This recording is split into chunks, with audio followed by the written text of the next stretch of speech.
नमस्कार दोस्तों, मैं अनिल कुमार। तो आप मेरा YouTube channel Anil Kumar vlog देख रहे हैं और स्वागत है एक नए व्लॉग के साथ। तो गाइज़, आज मैं अपने गांव चक नंबर 42 DNV में खड़ा हूं, जहां पर तकरीबन 8:30 बजे से लेकर 9:30 बजे तक मूसलाधार बारिश हुई। गाइज़, हमारा गांव सड़कों और ज़मीनों से नीचा है, जिसकी वजह से ज़मीनों और सड़कों का पानी हमारे गाँव में आ जाता है। मैंने पहले व्लॉग में बताया था कि बारिशों का कुछ लोगों को फ़ायदा मगर कुछ लोगों को बहुत ही ज़्यादा नुकसान हुआ है। जो लोग गरीब हैं, जिनके घर कच्चे हैं, वो बेचारे अपने मकान से बाहर निकल जाते हैं कि ज़्यादा बारिश होने की वजह से उनका घर गिरने का भी खतरा होता है उनको। दोस्तों, इन दिनों हमको चाहिए कि जो गरीब लोग जिनका कोई सहारा नहीं, तो हमको चाहिए कि इनकी इमदाद करनी चाहिए, चाहे कि एक वक्त का खाना ही क्यों ना खिलाना हो। तो नाज़रीन, अल्लाह पाक सबकी हिफाजत फरमाए। बारिश रहमत की होनी चाहिए। गाइस, जो अमीर और ज़िम्मेदार लोग होते हैं वो खुश होते हैं, क्योंकि अमीरों के लिए एंजॉय का वक्त होता है और बारिश में नहाकर फल फ्रूट का खूब मज़ा बारिश में लेते हैं। और नाज़रीन, गरीब के घर बेशक चूल्हा ही ना जले। दूसरी तरफ ज़िम्मेदार लोग कहते हैं कि हमारी फसल अच्छी हो जाएगी। तो नाज़रीन, जो दूसरों का ख्याल और एहसास करते हैं, इनको दुनिया याद रखती है। गरीबी बहुत ही बुरी है और ये इंसान का इम्तिहान लेती है। सबसे बड़ी बीमारी है गरीबी। ये बीमारी नस्लें बर्बाद कर देती है। नाज़रीन,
फाइनली दोस्तों, आपने देख लिया कि पानी की स्पीड और पानी कितना इकट्ठा हुआ है।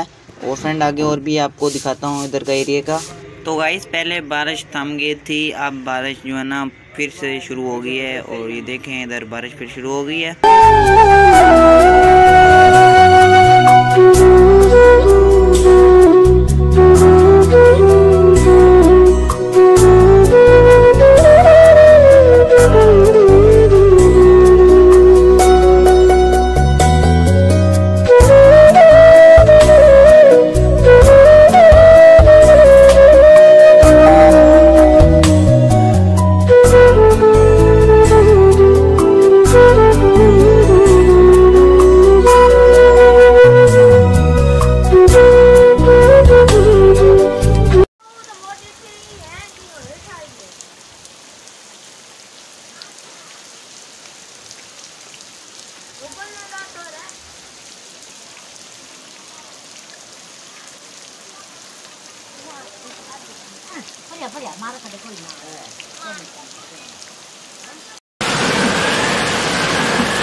नाज़रीन तब तक के लिए वीडियो देखने के लिए शुक्रिया। अगर आपने हमारे चैनल को सब्सक्राइब लाइक नहीं किया हो तो चैनल को लाइक सब्सक्राइब कर दें और बेल आइकन के बटन को प्रेस कर दें ताकि नई और वीडियो आप तक पहुँच सके।